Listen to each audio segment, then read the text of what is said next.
And somebody goes, "There's no barbecue in Albuquerque? Albuquerque."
First name is Joseph. My last name is Powdrell. I am one of the owner-managers, operators of Mr. Powdrell's Barbecue House. We've been in Albuquerque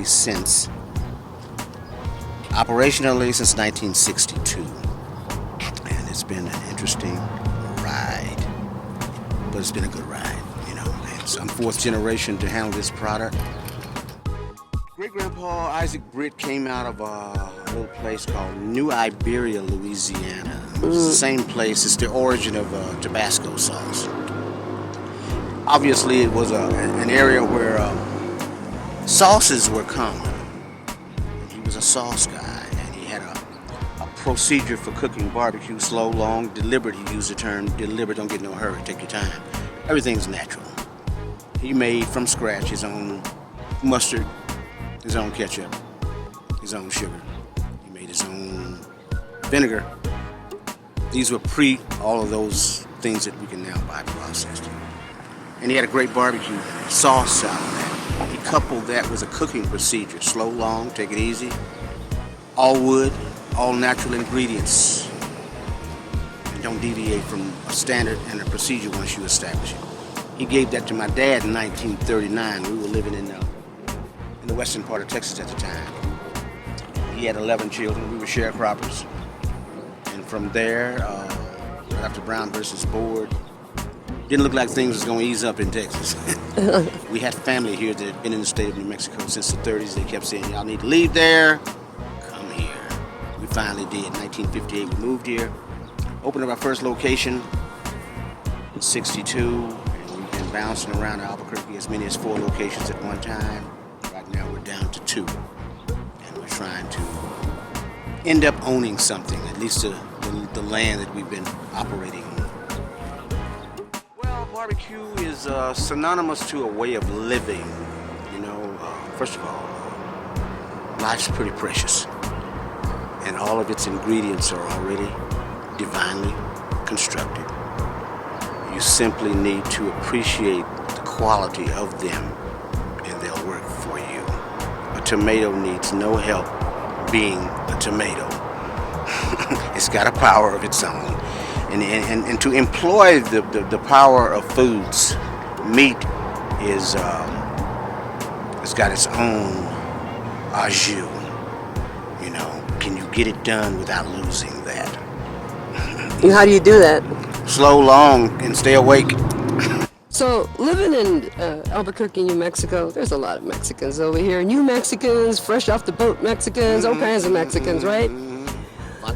Vatos and nesses and everything else. And you eat Mexican food, you eat New Mexican food. Do you find that there is a little bit of a similarity or maybe a little Mexican origin? Could there be in barbecue? Oh, yeah.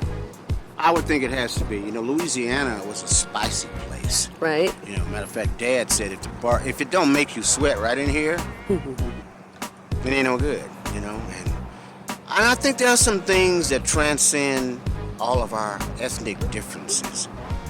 A jalapeno don't really care who uses it. You know what I mean? It really doesn't.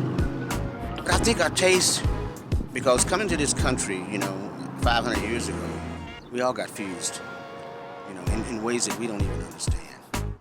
So is barbecue love? Strictly. You know, and those are spiritual seasonings. See, you have physical seasonings and you have spiritual seasoning. You talked about trust just a few minutes. Trust is a seasoning. So what I've learned from my folks over a period of time is the nature of seasoning. The spiritual nature, you know, the physical nature, the psychological nature, and the cultural element of seasoning. We season with we take love, which is not limited to us, and we do a little twist with it. And that twist is probably predicated on how we have come to be. We come out of a hostile era in time, moving to Albuquerque. Everything was segregated. You know, I'm a son of a sharecropper. You know, I worked in cotton fields all the way up until I could get out of them, and at the age of 12. But you learn the manifestations of the ingredient of love to be very prevalent. And that's what connects you to people. And so when somebody say, is your barbecue better? They're saying, is your love really better than... And the creator, the maker, and the owner of love would say, that's a pretty asinine question to ask anyone.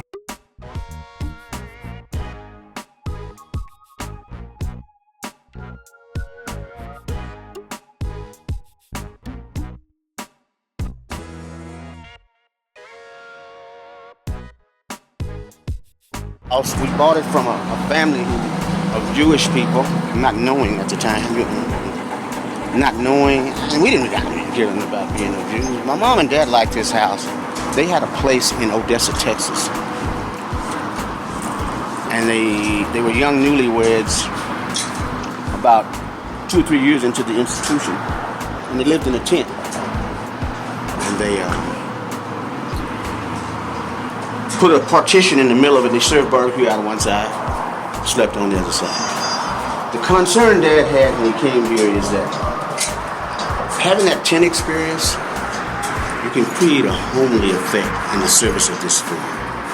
Got to get people to go home, because people want to stay home late at night. You stay over there and eat and talk late at night. But he said this will suffice. You know, we've been here 34 years. We were instructed, seriously instructed, to not try to have the best barbecue. It's an art form. Everybody's got their own way of doing it. Our way is good and it's proven. You know, 56 years, 145 years over time. We got a good product. I would put it up against anybody if you want to be competitive about it. But Dad said, do the best that you can do consistently. Because that's about all you can do. You can have better barbecue than another guy and it not be your best product. There's a community in barbecue, there's a ministry in barbecue, you know.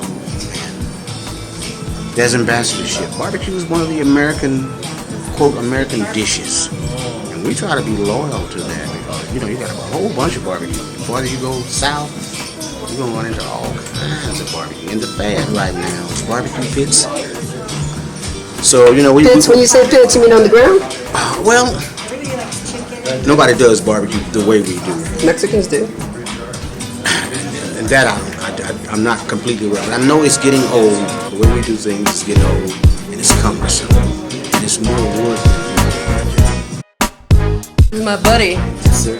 Here we go. We're gonna go have some barbecue right now. It took us how long to meet?